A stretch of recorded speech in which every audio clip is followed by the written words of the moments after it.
43 segundos. Eso fue lo que tardó Marcos Villalba en olvidar dónde estaba, quién era, y cuántos años habían pasado. 43 segundos en los que el corredor del hospital dejó de existir. Las voces de las enfermeras se apagaron como una radio que alguien desconecta despacio, y el mundo entero se redujo a una sola cosa, ese rostro al final del pasillo. Marcos llevaba 27 años trabajando en ese hospital. Conocía cada curva de ese corredor, cada mancha en el techo, cada sonido que hacían las ruedas de las camillas al pasar por la junta del piso. Era un hombre acostumbrado al control, un cirujano que había aprendido, desde muy joven, que los sentimientos eran un lujo que no cabía dentro de un quirófano. Había construido su vida entera sobre esa idea, sobre la firmeza, sobre la distancia calculada entre el corazón y las decisiones. Y entonces ella dobló la esquina. Era una interna nueva. Llevaba su bata blanca todavía demasiado limpia, como las batas de todos los que acaban de llegar, y aún no saben lo que este lugar les va a costar. Caminaba leyendo un expediente, con esa concentración particular de los que quieren demostrar que pertenecen a un sitio antes de que alguien los cuestione. Y cuando levantó la vista para no chocar con un carrito de medicamentos, Marcos la vio de frente, los ojos oscuros, el ángulo exacto de la mandíbula, la forma en que, sin pensarlo, se llevó la mano al cabello y lo acomodó detrás de la oreja izquierda antes de hablar. Siempre la oreja izquierda, nunca la derecha. A Marcos se le fue el aire. No fue una sensación poética. No fue uno de esos momentos que el cine presenta con música suave y luz dorada. Fue físico, brutal y silencioso, como cuando uno recibe un golpe que no esperaba y el cuerpo tarda un segundo en registrar el dolor. Se le aflojaron las rodillas, se le nubló la vista por los bordes. Se sostuvo del marco de una puerta con una mano y fingió estar revisando algo en su teléfono, porque era lo único que su cerebro pudo ordenarle al cuerpo que hiciera. El doctor Herrera, ¿qué pasaba en ese momento con 2 tazas de café? Le preguntó si estaba bien. Presión baja, dijo Marcos, sin mirarlo. Era mentira, su presión era perfecta. Siempre lo era. La interna siguió caminando sin saber nada de lo que acababa de ocurrir a 3 metros de distancia, sin saber que un hombre de 52 años, con manos que habían operado más de 4.000 corazones, acababa de perder el control de los suyos por primera vez en décadas. Marcos se quedó quieto hasta que ella desapareció por la puerta del área de residentes. Luego caminó despacio hasta su oficina, cerró la puerta con llave, y se sentó frente a su escritorio sin encender la luz. Afuera, el hospital seguía funcionando con su ruido constante y ordenado. Adentro de esa oficina, algo que Marcos creía completamente enterrado estaba arañando la superficie desde abajo. Él conocía ese rostro, no de haberlo visto en algún lugar reciente, no de algún paciente o familiar de paciente, lo conocía de adentro, de ese lugar donde uno guarda las cosas que decidió no volver a tocar. Lo conocía como se conoce la melodía de una canción que uno escuchó en los peores y mejores momentos de su vida, y que con el tiempo aprendió a evitar porque escucharla lo devuelve a un lugar del que costó demasiado salir. Se llamaba Sofía, Sofía Reyes, y la última vez que Marcos había visto ese rostro, él tenía 23 años. Un anillo comprado con 3 meses de dinero de clases particulares, y la certeza absoluta, esa certeza que solo existe cuando uno todavía es joven y no ha aprendido que el mundo puede ser cruel sin ninguna razón aparente, de que iba a pasar el resto de su vida junto a esa mujer. Sofía nunca llegó esa mañana, y Marcos nunca entendió por qué. Esa noche, llegó a su apartamento en silencio, no encendió el televisor. No calentó nada para cenar. Se sentó en el sillón que daba a la ventana y estuvo mirando las luces de la ciudad durante un tiempo que no supo calcular. Después, como quien hace algo que sabe que no debería pero no puede evitar, fue al cuarto de servicio, al fondo del closet, detrás de una caja de expedientes médicos viejos que nadie tenía razón para revisar. Ahí estaba, una caja de cartón café, sin etiqueta, sellada con cinta adhesiva que ya había perdido su color. La llevó a la sala, la puso sobre la mesa de centro, y se quedó mirándola durante varios minutos antes de abrirla. Adentro, una fotografía, una carta que escribió y nunca envió, y un pequeño papel doblado en 4, con una letra que reconoció de inmediato aunque no la había visto en 30 años. La letra de Sofía, 3 palabras: perdóname, por favor. Marcos sostuvo ese papel entre los dedos como si fuera algo que pudiera romperse,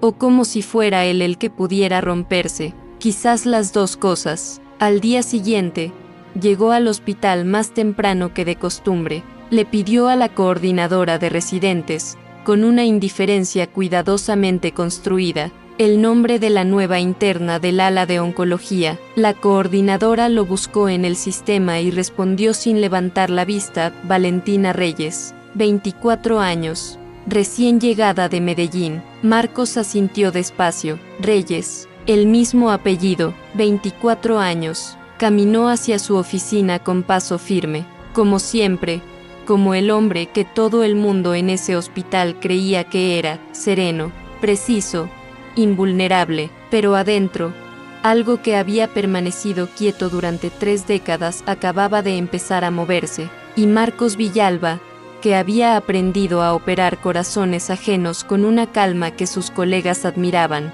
no tenía ni la más remota idea de cómo operar el suyo. Hay personas que construyen su vida hacia adelante, poniendo cada piedra con intención, mirando el horizonte con claridad, y hay otras que la construyen hacia atrás, alejándose de algo, poniendo distancia entre ellas y un momento que no pudieron soportar. Marcos Villalba era del segundo tipo, aunque nunca lo hubiera admitido en voz alta, ni siquiera en silencio. Su apartamento lo decía todo sin necesidad de palabras. Era un lugar limpio, ordenado, funcionalmente perfecto y completamente vacío de historia personal. No había fotografías en las paredes, no había souvenirs de viajes, ni cartas guardadas en cajones a la vista, ni ninguno de esos pequeños objetos sin valor práctico que la gente acumula porque le recuerdan que ha sido amada. Había una planta en la ventana de la cocina, pero la regaba una vecina del 4º piso cuando Marcos viajaba a congresos, que era frecuente, porque los congresos eran otro lugar donde no había que estar presente de verdad. Era la vida de un hombre brillante que había decidido, en algún momento preciso de su juventud, que la brillantez era suficiente, que si uno era suficientemente bueno en algo, el vacío de todo lo demás se volvía tolerable, manejable, casi invisible, casi. Para entender a Marcos había que volver a Bogotá, al Bogotá de 1994, que olía diferente, sonaba diferente, y tenía esa textura particular de los años en que uno todavía cree que el mundo está esperando que uno llegue a él, y no al revés. Marcos tenía 23 años y estudiaba medicina en la Universidad Nacional con una beca que había ganado con el puntaje más alto de su municipio en 5 años consecutivos. Era el hijo de un mecánico y una costurera del municipio de Girardot, 2 personas buenas y trabajadoras que habían invertido todo lo que tenían, no en propiedades ni en ahorros, sino en la educación de su único hijo. Marcos lo sabía. Lo cargaba con orgullo y con peso al mismo tiempo. ¿Cómo cargan las cosas importantes? Sofía Reyes llegó a su vida en el 2º año de carrera, en una biblioteca, durante un martes sin ninguna característica especial que pudiera haber anunciado lo que estaba a punto de ocurrir. Ella estudiaba Derecho. Tenía una forma de argumentar que desconcertaba a los profesores porque no era agresiva sino completamente precisa, como un bisturí. Y Marcos pensó eso exactamente la primera vez que la escuchó hablar en una mesa de debate universitario, que esa mujer pensaba como un bisturí. Luego pensó que era la comparación más poco romántica que alguien podría tener al conocer a la persona de la que iba a enamorarse. Luego dejó de pensar porque ella volteó a verlo y le preguntó, directamente y sin preámbulo, si tenía alguna objeción con lo que acababa de decir. No tenía ninguna. Empezaron a hablar ese día y no pararon durante 2 años. Pero había un problema. El problema tenía nombre y apellido y ocupaba un lugar muy preciso en la vida de Sofía. Ernesto Reyes, su padre, un hombre que había construido su fortuna a través de contratos con el Estado que nadie revisaba demasiado de cerca, y que había construido su reputación familiar con la misma lógica, apariencias sólidas, preguntas evitadas, obediencia absoluta de los que dependían de él. Para Ernesto, su hija era parte de ese proyecto, una pieza de una imagen que él administraba con el mismo cuidado con que administraba sus negocios. Un estudiante de medicina sin apellido, sin dinero y sin conexiones no cabía en esa imagen. Sofía lo sabía, por eso su relación con Marcos existió durante 2 años en los márgenes de todo, en pasillos de la universidad que el padre no frecuentaba, en llamadas desde teléfonos públicos, en un cuarto rentado sobre una panadería de la calle 63 que olía permanentemente a canela y a pan recién horneado, y donde los dos habían aprendido, sin proponérselo, a ser completamente ellos mismos porque ahí nadie los estaba mirando. Marcos guardaba ese olor en algún lugar del cerebro donde guardamos las cosas que no queremos analizar, solo conservar. Durante años, cada vez que pasaba cerca de una panadería, algo en él se detenía una fracción de segundo antes de que su mente pudiera explicar por qué. Había comprado el anillo en septiembre de ese año, 3 meses de clases particulares a estudiantes de bachillerato, matemáticas los lunes y miércoles, química los sábados. Había calculado hasta el último peso. El anillo no era costoso pero era real, y para Marcos, en ese momento de su vida, lo real era lo único que importaba. Tenía pensado cada palabra, había ensayado, cosa que no era propia de él, porque con Sofía rara vez necesitaba ensayar nada, pero esto era distinto, esto era permanente, esto era decirle a otra persona, elijo quedarme. El día que eligió fue la mañana después del cumpleaños de ella. Sofía no llegó. Marcos esperó en el lugar de siempre durante 2 horas y media, luego llamó al número que usaban. Nadie contestó. Luego fue, por primera vez y con una mezcla de desesperación y mal presentimiento que nunca supo distinguir bien, a la dirección de la familia Reyes. Un hombre en traje lo recibió en la puerta. No era el padre, era alguien que trabajaba para el padre, lo cual era, en cierto sentido, más intimidante. Le dijo, con la serenidad de quien ha dicho esa frase antes y la dirá después, la señorita Reyes ya no vive aquí. Nada más. Marcos buscó durante 3 meses. Preguntó a compañeros que conocían a compañeros que conocían a gente de ese círculo social. Escribió cartas a una dirección que no sabía si era correcta. Fue 2 veces más a esa casa y las 2 veces lo hicieron esperar en la entrada y luego le dijeron que no había nadie disponible para atenderlo. En algún punto de esos 3 meses, sin que hubiera un momento exacto que pudiera señalar, Marcos dejó de buscar, no porque hubiera decidido rendirse, sino porque la única historia que tenía sentido, la única que llenaba el espacio de la ausencia de Sofía, era que ella había elegido obedecer a su padre, que había elegido esa vida sobre él, y que él tenía que respetar eso aunque le costara todo lo que le costó. Esa historia era falsa, pero Marcos no lo sabía, y durante 30 años, esa historia fue la base silenciosa sobre la que construyó todo lo demás. La medicina le dio un propósito que no requería explicaciones emocionales. La cirugía le dio un lenguaje en el que era absolutamente competente. Los años le dieron una reputación, y la reputación le dio una forma de existir en el mundo sin necesitar demasiado del mundo. Era respetado, era funcional, era, a los ojos de casi todos, un hombre completo. Solo él sabía el tamaño exacto del hueco. Y ahora, 30 años después, una joven de 24 años caminaba por los corredores de su hospital con el rostro de la única persona que había logrado que ese hueco se sintiera, aunque sea por un tiempo, completamente lleno. Valentina Reyes. Los primeros días, Marcos se limitó a observarla desde la distancia profesional que su cargo le permitía. La veía en las rondas matutinas, escuchando con esa atención particular que tienen los buenos médicos desde el principio, antes de que la práctica los vuelva automáticos. La veía tomar notas a mano en lugar de en el teléfono, porque decía que escribir a mano le ayudaba a recordar mejor. Sofía había dicho exactamente lo mismo, en exactamente ese mismo tono, como si fuera una verdad evidente que el resto del mundo simplemente no había descubierto aún. Pero Marcos no se permitía ir más allá de esas observaciones. Las catalogaba y las cerraba, como se cierra un expediente que uno no está listo para abrir completamente, hasta que una tarde, en la sala de residentes, Valentina estaba hablando con dos compañeros sobre un caso complicado, y mientras buscaba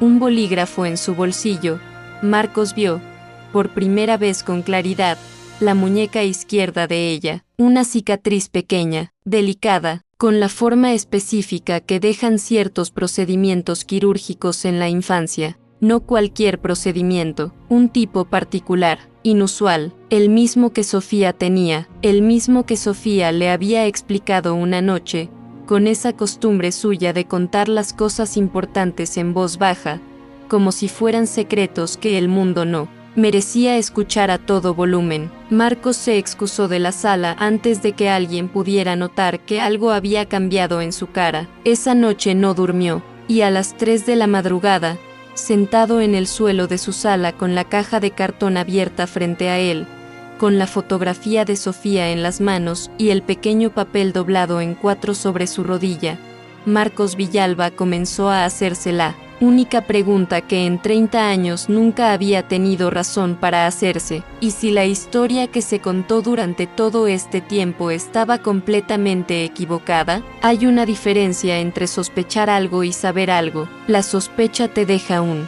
espacio donde todavía cabe la duda, y la duda, aunque duele, también protege. El saber no tiene ese espacio. El saber cierra todas las puertas al mismo tiempo y te deja solo en el centro de una habitación sin salidas. Marcos vivía en ese espacio intermedio, y parte de él quería quedarse ahí para siempre, pero otra parte, la parte que había pasado 30 años construyendo una vida sobre una historia incompleta, ya no podía quedarse quieta. Llamó a Rafael Mendoza un jueves por la mañana. Se conocían desde la universidad, aunque los años y las trayectorias distintas habían reducido su amistad a mensajes ocasionales en fechas de cumpleaños y algún encuentro en congresos médicos donde los dos prometían verse más seguido, y ninguno cumplía. Rafael era ahora notario en Bogotá, un hombre metódico y discreto que entendía, sin necesidad de explicaciones largas,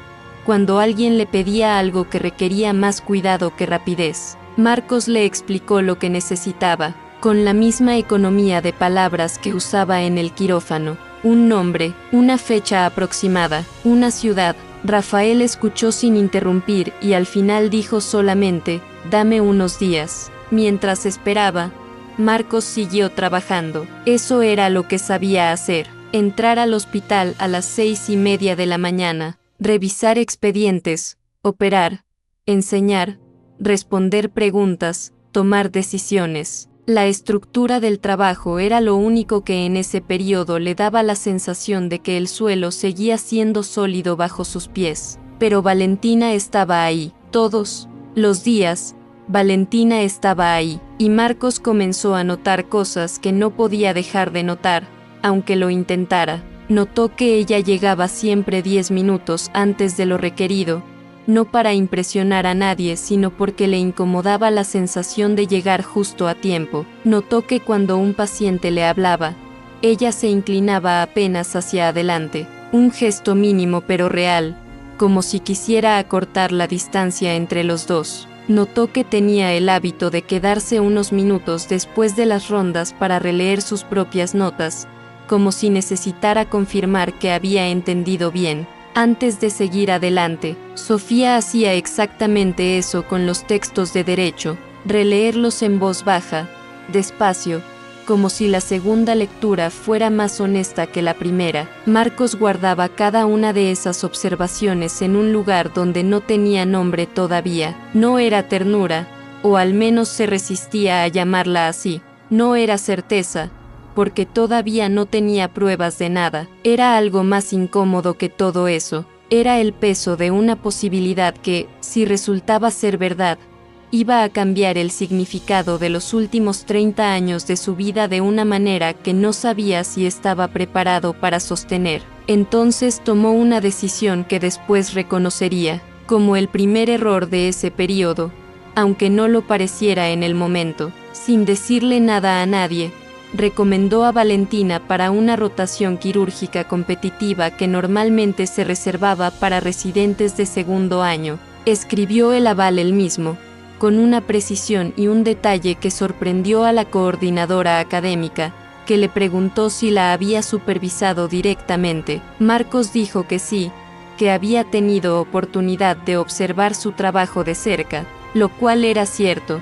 solo que las razones detrás de esa observación eran considerablemente más complicadas de lo que la coordinadora habría podido imaginar. Valentina consiguió la rotación, y durante los 3 días siguientes, Marcos evitó cruzarse con ella en los corredores, no porque no quisiera verla, sino porque cada vez que la veía, algo en él se reorganizaba de una manera que no controlaba, y Marcos Villalba llevaba 30 años siendo un hombre que controlaba todo lo que podía controlar. Fue ella quien lo confrontó. Era un miércoles. Al final de la tarde, el hospital estaba en ese estado particular de las últimas horas del día, cuando la actividad disminuye y los corredores tienen una quietud que los hace parecer más largos de lo que son. Marcos estaba revisando unos resultados de laboratorio cerca de la estación de enfermería cuando sintió que alguien se detenía a su lado con la intención específica de hablarle. Levantó la vista. Valentina lo miraba con esa expresión directa,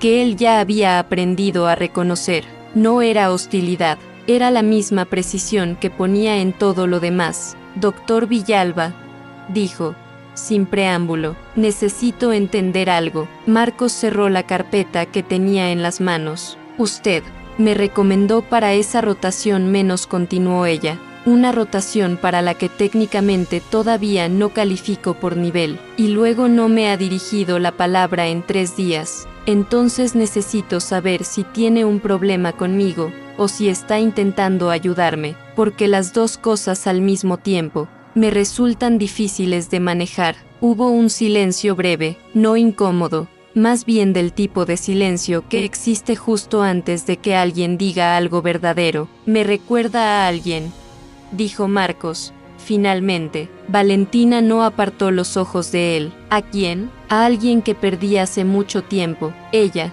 procesó eso un momento. Luego, con una voz que bajó apenas un tono, dijo: «Yo me he pasado toda la vida sintiendo que alguien me perdió a mí». Marcos no respondió, no porque no tuviera que decir, sino porque lo que esa frase le hizo por dentro no era algo que pudiera convertirse en palabras en ese momento, en ese corredor, con enfermeras pasando a 2 metros de distancia. Valentina asintió levemente, como si la conversación hubiera llegado a un punto razonable de pausa, y siguió caminando. Marcos se quedó quieto hasta que ella dobló la esquina. Luego apoyó una mano sobre el mostrador de la estación de enfermería, despacio, como quien necesita confirmar que algo sólido sigue estando ahí. Esa noche llamó a un contacto que le había dado Rafael, un investigador privado llamado Gustavo Torres, hombre de pocas palabras y mucha paciencia,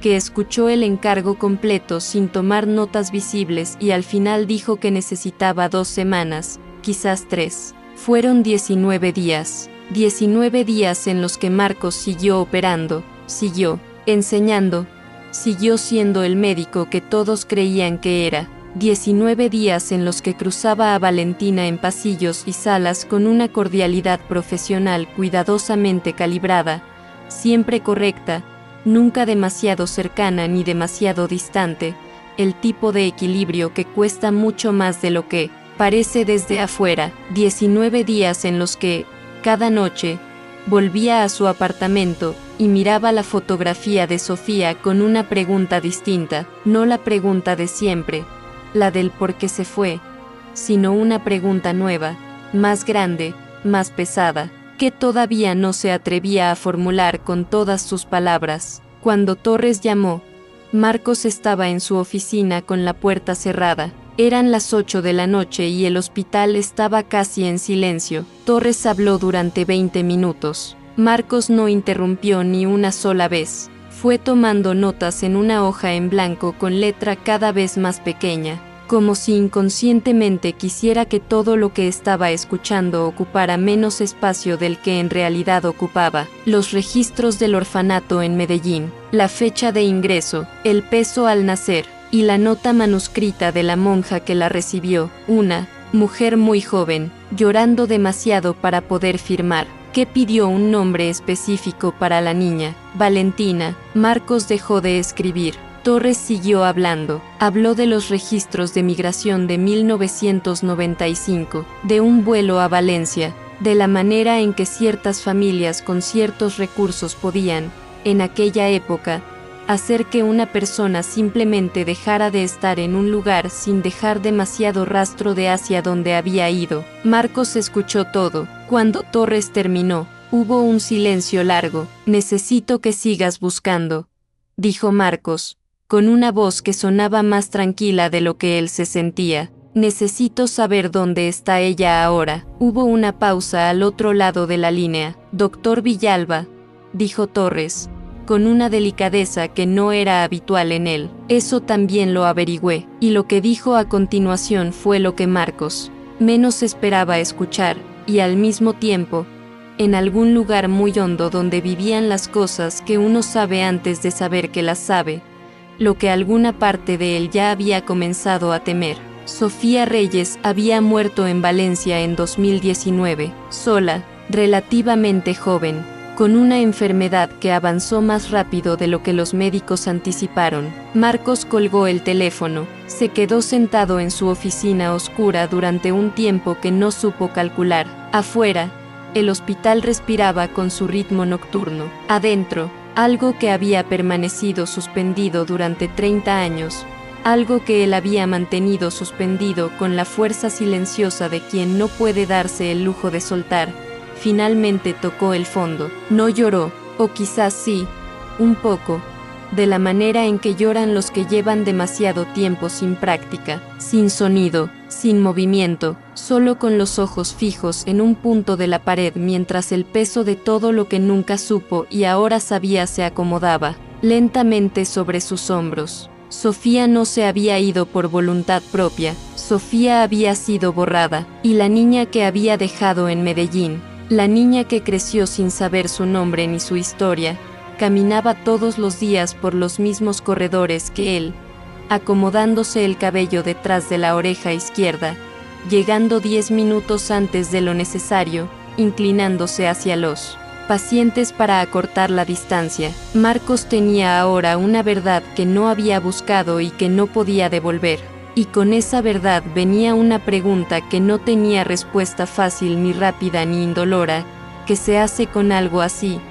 ¿Quién tiene el derecho de decidir cuándo y cómo se dice, y cómo se le dice a una persona joven que la historia que creyó que era la suya era, en realidad, mucho más grande y mucho más dolorosa de lo que nunca imaginó? No era una pregunta para esa noche, era demasiado grande para esa noche, pero Marcos sabía, con la misma certeza con que sabía cuando una cirugía había llegado al punto de no retorno, que ya no había manera de operar desde la distancia, que lo que venía a continuación iba a requerir de él algo que el quirófano nunca le había exigido: estar completamente presente, completamente expuesto, sin la protección de ningún protocolo ni ninguna técnica aprendida, solo la verdad, y el valor, o lo que se le pareciera, de entregarla. Hay verdades que llegan demasiado tarde para cambiar lo que ya ocurrió, pero justo a tiempo para cambiar lo que todavía puede ocurrir.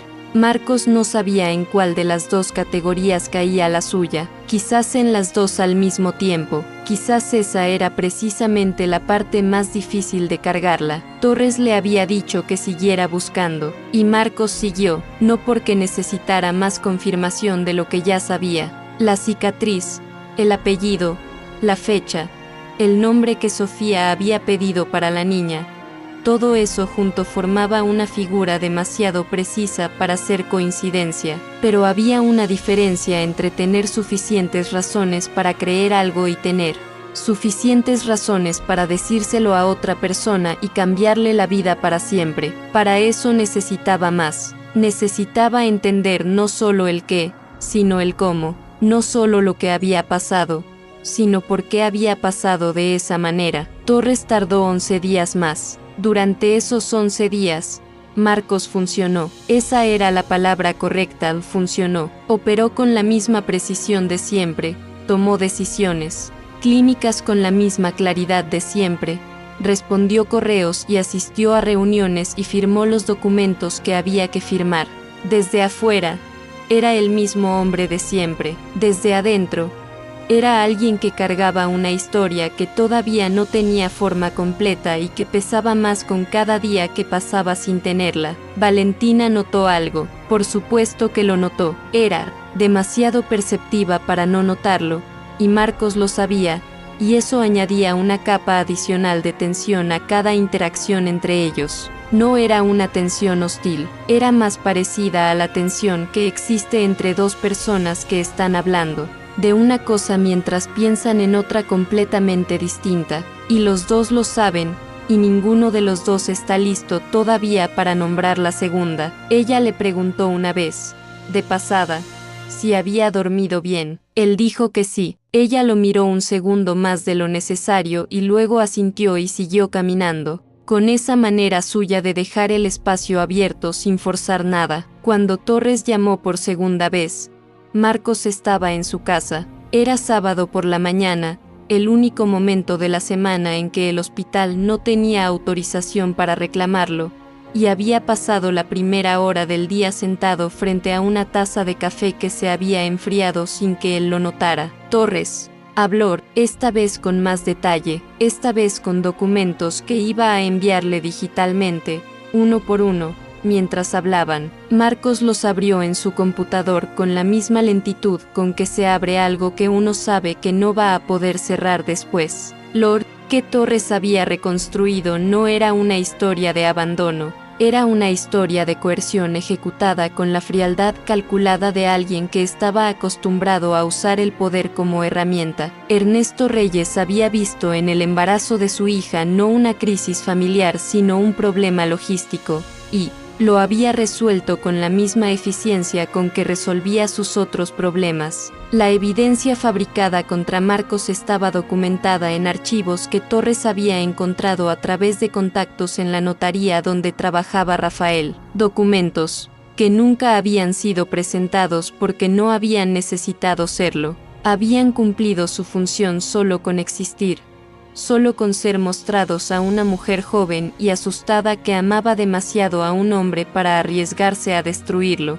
Marcos leyó eso 3 veces. Sofía no había elegido a su padre sobre él. Sofía había elegido a él sobre sí misma. Había elegido su carrera, su libertad, su futuro, por encima de todo lo que ella misma necesitaba. Había cargado sola, en silencio, con una decisión que no era suya, que le había sido impuesta con la violencia específica de quien sabe exactamente dónde presionar para que alguien ceda, y luego había vivido con eso, durante años, sola, en una ciudad que no era la suya, con una pérdida que no podía explicarle a nadie porque explicarla hubiera significado admitir todo lo demás. Torres mencionó algo más. Algo que hizo que Marcos se quedara completamente inmóvil frente a la pantalla. En los últimos meses de su vida, Sofía había contratado a alguien para encontrar a Marcos, no a la niña, todavía no,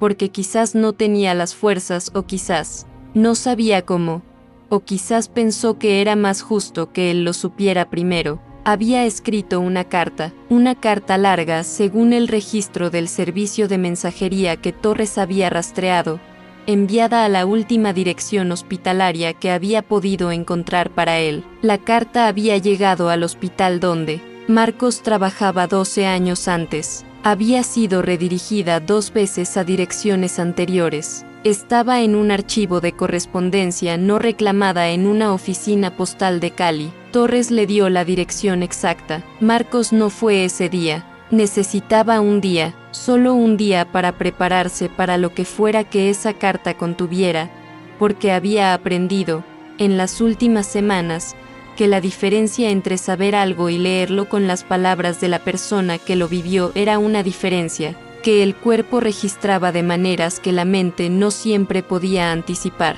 Fue al día siguiente, manejó 4 horas, entró a una oficina pequeña y ordenada donde una funcionaria con lentes lo atendió con la eficiencia tranquila de quien trabaja con papeles olvidados y entiende, sin necesidad de que se lo expliquen, que detrás de cada sobre sin reclamar hay una historia que alguien no pudo terminar. Le pidió su identificación, verificó el nombre en el sistema, fue a una sala trasera y volvió con un sobre de color crema, un poco amarillo, por los años, con su nombre escrito a mano en el frente, la letra de Sofía. Marcos lo reconoció de inmediato, igual que había reconocido aquella nota de 3 palabras en la caja de cartón. Hay letras que uno no olvida, hay formas de escribir una M o de cerrar una S que quedan grabadas en algún lugar donde la memoria guarda las cosas que el corazón no quiere soltar. Manejó hasta un estacionamiento cubierto a 3 cuadras de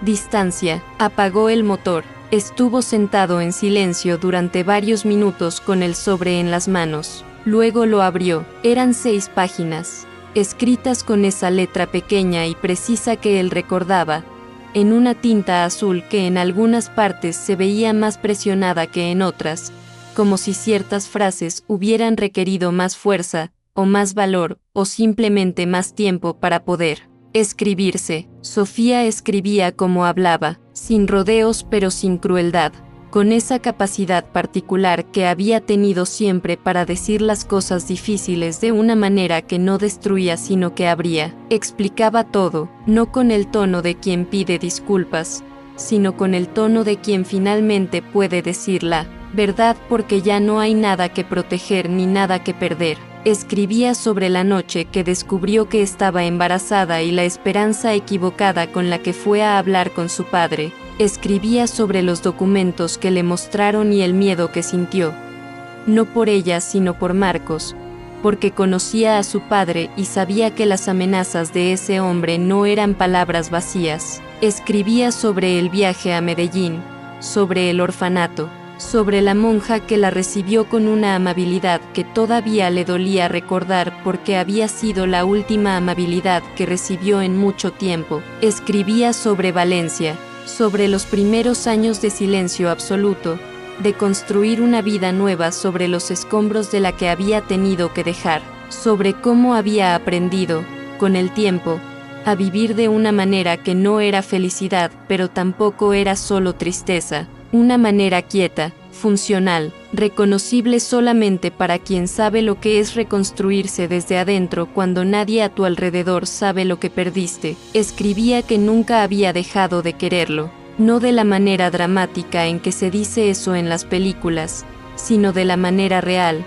que es más silenciosa y más constante y más parecida a un acto de voluntad que a un sentimiento que simplemente ocurre. Y en las últimas páginas, escribía sobre la niña, escribía que esperaba que estuviera bien, que había elegido el nombre con cuidado, que era el nombre que siempre había tenido guardado, que le había parecido lo único que podía darle que fuera completamente suyo. Escribía que había intentado, en los últimos años, encontrar información sobre ella, pero que sus fuerzas no habían alcanzado para llegar hasta el final de esa búsqueda. Y luego, en el último párrafo, con una letra que se veía diferente a la del resto, un poco más irregular, como si hubiera sido escrita en un momento distinto o con una mano más cansada, Sofía le pedía una sola cosa. Marcos leyó ese párrafo 2 veces. Luego lo leyó una tercera vez en voz baja,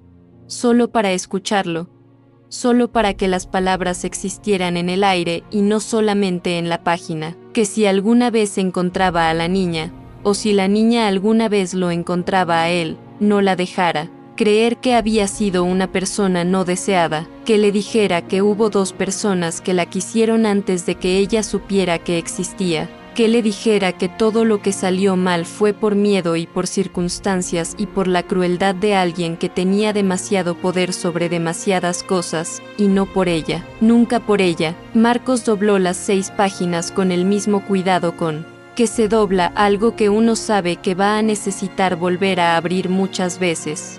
Las guardó en el sobre lo puso en el bolsillo interior de su chaqueta, cerca del pecho, que era el único lugar que le pareció apropiado. Estuvo en el estacionamiento durante casi una hora. Pensó en Sofía a los 21 años, tomando la decisión más difícil de su vida en completa soledad. Pensó en todos los años que ella había llevado eso sola mientras él construía su distancia y su disciplina y su vida vacía de fotografías. Pensó en la injusticia perfecta de que los 2 hubieran pasado 30 años pagando por algo que ninguno de los 2 había elegido. Y pensó en Valentina, en su manera de llegar temprano, en sus notas escritas a mano, en la cicatriz de la muñeca, en esa frase dicha en un corredor de hospital con una voz apenas más baja que el resto: yo me he pasado toda la vida sintiendo que alguien me perdió a mí. Sofía le había pedido una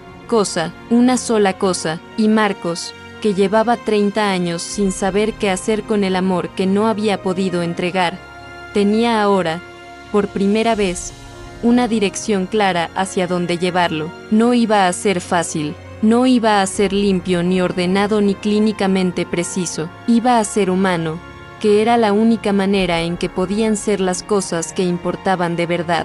Pero esta vez no iba a quedarse quieto, esta vez no iba a esperar a que alguien le dijera que ya no había nadie disponible para atenderlo. Encendió el motor, salió del estacionamiento, y durante las 4 horas de regreso no escuchó música ni radio ni nada, solo el sonido de la carretera y, en algún lugar que no era exactamente el pecho pero que tampoco era exactamente la mente, el peso quieto y extrañamente claro de saber, por fin, lo que tenía que hacer. Hay momentos en la vida que uno no puede ensayar, no porque no haya tenido tiempo, sino porque ningún ensayo podría prepararte para la realidad de estar ahí, en ese lugar exacto, con esa persona exacta, cargando algo que va a cambiar todo lo que viene después sin importar cómo salga. Marcos lo había intentado de todas formas. Durante 3 días había practicado las palabras en su apartamento,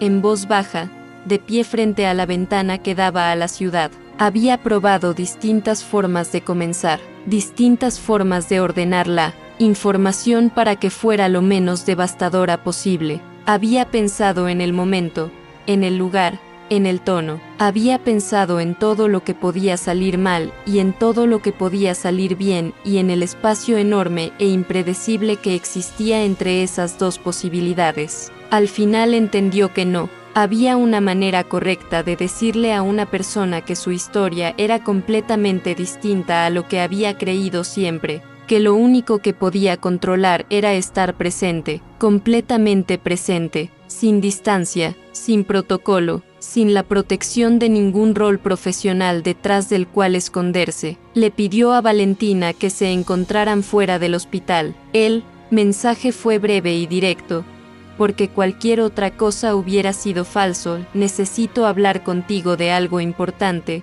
fuera del trabajo. Si puedes, mañana por la tarde. Hay una cosa que debes saber y que no puedo seguir guardando. Valentina tardó 20 minutos en responder. Solo escribió: de acuerdo, dime dónde. Un café pequeño a 6 cuadras del hospital. Un lugar sin pretensiones, con mesas de madera y luz natural y el ruido suave de una ciudad que sigue funcionando con indiferencia mientras las personas que la habitan atraviesan los momentos más grandes de sus vidas. Marcos llegó 15 minutos antes. Pidió agua, no pudo tomar nada más. Puso sobre la mesa, boca abajo, la fotografía de Sofía. La carta estaba en su bolsillo, en el sobre de color crema que ya tenía las marcas de haber sido abierto y cerrado muchas veces en los últimos días. Valentina llegó exactamente a la hora acordada, ni un minuto antes ni un minuto después,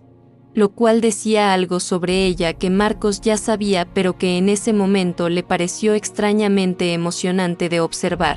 Se sentó frente a él con la misma calma directa de siempre, dejó su mochila en el piso y lo miró sin rodeos. ¿Estás bien?, preguntó. Era la segunda vez que ella le hacía esa pregunta. La primera vez él había mentido. No del todo, dijo Marcos, y era la verdad más simple que había dicho en semanas. Valentina asintió levemente, como si esa respuesta le pareciera más manejable que la anterior. Marcos empezó a hablar, no con las palabras que había ensayado, porque, en el momento en que ella estaba ahí frente a él, todas esas versiones preparadas se disolvieron y lo que quedó fue algo más simple y más honesto. Le habló de Sofía, de la biblioteca, del martes sin características especiales, de 2 años de conversaciones que no terminaban y de una habitación sobre una panadería que olía a canela. Le habló del anillo y de la mañana que esperó,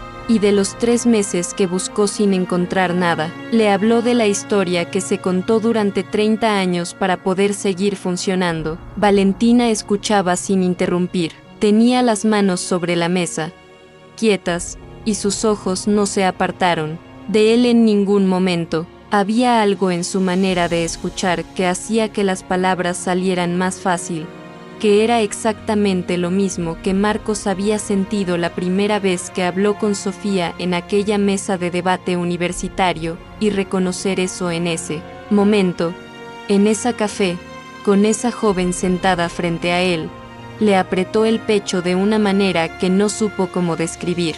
Cuando llegó al punto en que no podía seguir sin mostrarle algo, se detuvo. «Necesito mostrarte algo», dijo, «y lo que hagas con esto después es completamente tuyo. No te estoy pidiendo nada, solo te estoy dando lo que creo que tienes derecho a tener». Tomó la fotografía, la puso sobre la mesa, boca arriba, y la deslizó hacia ella. Valentina bajó los ojos. El silencio que siguió fue diferente a todos los silencios anteriores de esa tarde. Fue el tipo de silencio que no es ausencia de sonido, sino presencia de algo demasiado grande para caber en palabras todavía. Valentina miró la fotografía durante un tiempo largo, luego miró sus propias manos, luego la fotografía otra vez. Marcos vio el momento exacto en que algo en ella se reorganizó, igual que se reorganiza una imagen cuando los ojos finalmente encuentran la figura escondida dentro del patrón,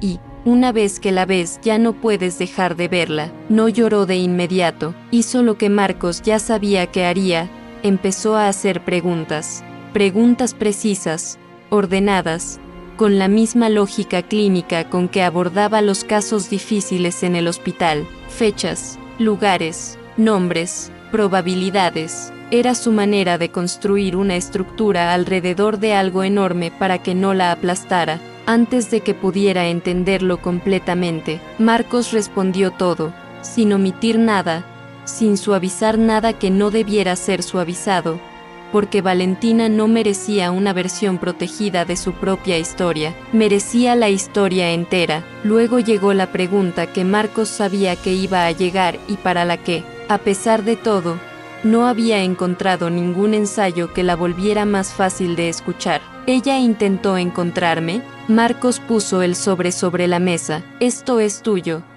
dijo. Valentina miró el sobre sin tocarlo por un momento, luego lo tomó con las 2 manos, con el cuidado particular de quien toca algo que no sabe exactamente qué es todavía pero intuye que es frágil. Sacó las 6 páginas. Las desplegó despacio. Marcos apartó la vista hacia la ventana. Había un hombre en la acera de enfrente discutiendo animadamente por teléfono. Un niño pasó en bicicleta demasiado rápido. Una mujer mayor esperaba el bus con una bolsa de mercado en cada mano. La ciudad, completamente indiferente, completamente ordinaria, siguiendo su curso mientras adentro de ese café pequeño una joven de 24 años leía por primera vez las palabras de la mujer que la había traído al mundo y luego la había dejado ir con el corazón roto por las razones más complicadas e imposibles de simplificar. Marcos no miró a Valentina mientras leía.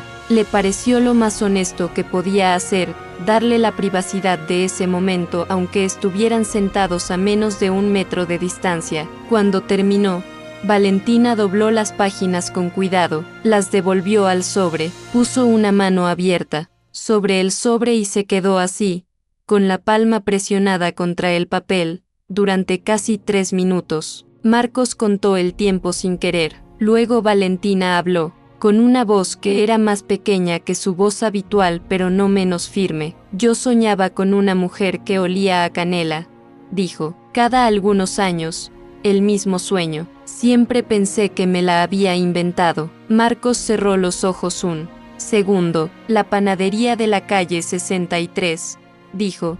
Cuando los abrió, olía así todo el tiempo. Era imposible no llevarse ese olor encima. Valentina asintió despacio, como quien confirma algo que una parte de ella ya sabía y que ahora simplemente tiene nombre. Marcos le contó el resto, todo lo que faltaba, el anillo comprado con 3 meses de clases particulares, la mañana de la espera, los 3 meses de búsqueda, la historia equivocada que se había contado durante 30 años para poder seguir de pie. Le contó la versión que ella merecía, que era la versión completa, que 2 personas se habían amado con todo lo que tenían, y que lo que había salido mal no había sido por falta de amor sino por el miedo y la crueldad de alguien que tenía demasiado poder, y que ella, Valentina, había sido el resultado de todo lo que había habido de bueno entre ellos antes de que ese alguien los separara, que nunca había sido un error,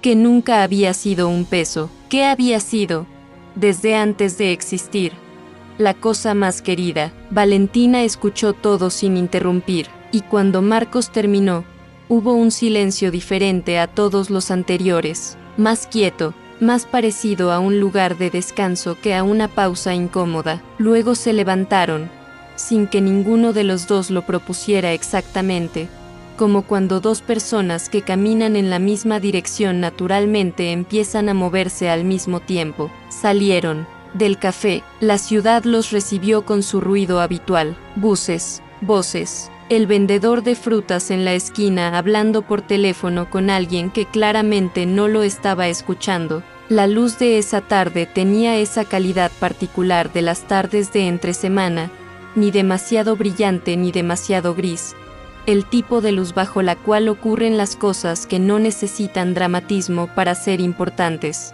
Caminaron sin hablar durante varias cuadras. No era un silencio incómodo, era el silencio de 2 personas que acaban de decirse todo lo que había que decirse y que ahora están aprendiendo, en tiempo real, cómo existir en el mismo espacio con todo eso entre ellos. En una esquina, Valentina se detuvo. Marcos se detuvo también. Ella miraba la calle que se abría frente a ellos, con esa expresión que él ya conocía, la de alguien procesando algo grande con la misma atención que pondría en cualquier cosa que valiera la pena entender bien. No sé cómo llamarte, dijo, finalmente. Marcos pensó en todas las respuestas posibles, en todas las palabras que podrían caber en ese espacio, y encontró que la más honesta era también la más simple. Todavía no tienes que llamarme de ninguna manera, dijo. Valentina asintió, y luego, después de un momento, preguntó. ¿Ella eligió el nombre? ¿Lo eligió ella sola? Era su nombre favorito, dijo Marcos, desde mucho antes de saber que alguna vez lo iba a necesitar. Valentina bajó la vista. Estuvo así 1 segundo, 2, luego volvió a mirar la calle, y entonces hizo algo que Marcos no esperaba y que no olvidaría nunca. Sin decir nada, sin anunciarlo, extendió la mano y tomó la de él. No fue un abrazo, no fue el gesto dramático que las películas reservan para estos momentos. Fue algo más pequeño y más real que todo eso. 4 segundos con la mano de él entre las suyas, como quien confirma que algo existe antes de soltarlo. Luego la soltó, y los dos siguieron caminando en la misma dirección, con la ciudad moviéndose a su alrededor con su indiferencia habitual, sin saber que en esa acera sin nada de especial, dos personas que habían pasado toda la vida sintiéndose incompletas de maneras que no habían podido nombrar acababan de encontrar, sin buscarlo del todo y sin poder evitarlo tampoco, un pedazo del otro que no sabían que les faltaba. No todo estaba resuelto, no iba a estarlo en una tarde ni en un mes ni quizás en muchos años. Había dolor que todavía no había llegado del todo, preguntas que todavía no tenían respuesta, y una ausencia en el centro de todo, la de Sofía, que ninguno de los dos podía llenar porque no era un espacio que se llenara sino que se aprendía a cargar, pero estaban caminando en la misma dirección, y eso, por ahora, era suficiente. Valentina visita una tumba en Valencia cada octubre, siempre lleva canela.